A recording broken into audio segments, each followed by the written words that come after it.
Om Swastiastu. Di sini saya akan mempresentasikan materi mengenai spektrum pendidikan Indonesia. Sebelumnya, perkenalkan nama saya Niputu Apriliawati dengan NIM 2011031181 dari kelas 1D Prodi S1 Pendidikan Guru Sekolah Dasar Fakultas Ilmu Pendidikan. Langsung saja ke materi, yaitu mengenai spektrum pendidikan Indonesia. Pendidikan adalah salah satu aset paling berharga yang bisa dimiliki seseorang. Dengan memiliki pendidikan yang tinggi, otomatis ilmu yang dimiliki juga akan bertambah luas pula.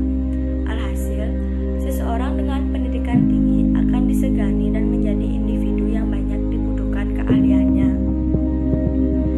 Sistem pendidikan di Indonesia. Salah satu upaya pemerintah dalam memperbaiki sistem pendidikan dengan membaurkan siswa dengan nilai akademis tinggi dengan yang tidak. Memang, hal ini secara teori dapat meningkatkan kualitas siswa secara merata jika sistem pengajarnya terpadu. Akan tetapi, Indonesia sekarang menganut berbagai macam sistem pendidikan nasional. Namun sayangnya, sistem pendidikan nasional Indonesia sampai sekarang belum bisa dilaksanakan sebagaimana mestinya. Ada beberapa sistem pendidikan Indonesia yang telah dilaksanakan oleh pemerintah, yaitu 1. Sistem pendidikan Indonesia yang berorientasi pada nilai. Yang kedua, Indonesia menganut sistem pendidikan terbuka. Yang ketiga, sistem pendidikan beragam. Yang keempat, sistem pendidikan yang efisien dalam pengelolaan waktu. Yang kelima, sistem pendidikan yang disesuaikan dengan perubahan zaman. Bagaimana penjelasan dari setiap sistem pendidikan di Indonesia yang telah ditetapkan oleh pemerintah itu?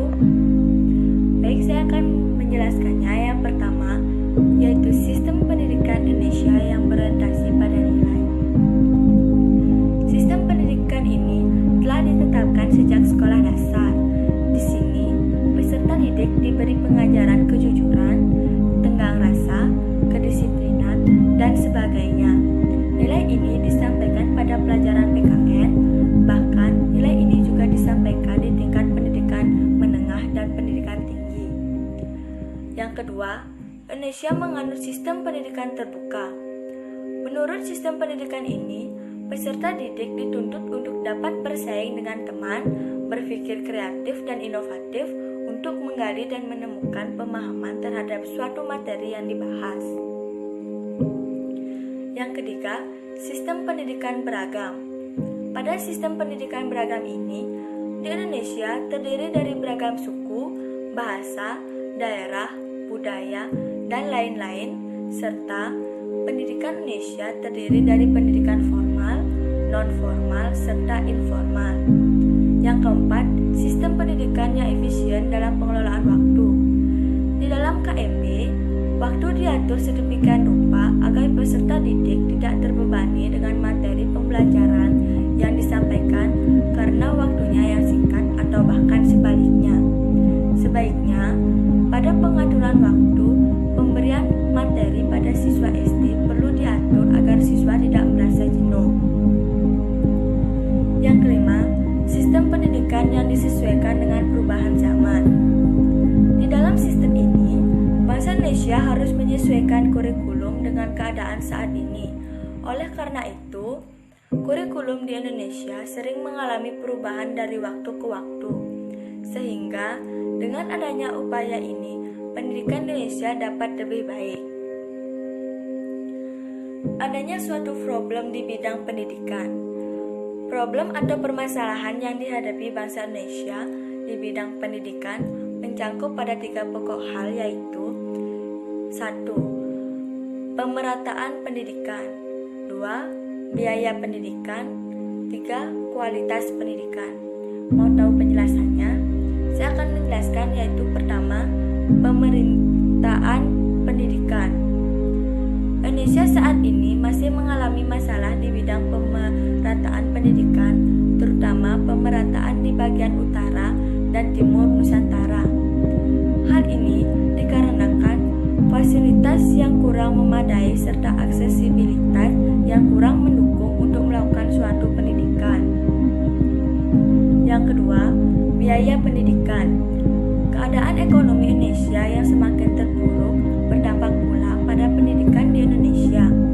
Sangat banyak anak-anak yang tidak dapat melanjutkan pendidikan dikarenakan biaya pendidikan yang sangat mahal. Banyak orang tua siswa yang mengeluarkan biaya pendidikan dan hanya mampu menyekolahkan anaknya paling tidak pada tingkat SMP saja. Sehingga pemerintah mengeluarkan dana BOS. Hal itu dilaksanakan guna untuk membebaskan biaya SPP, akan tetapi semua ini belum dirasakan oleh siswa yang berada di pedalaman.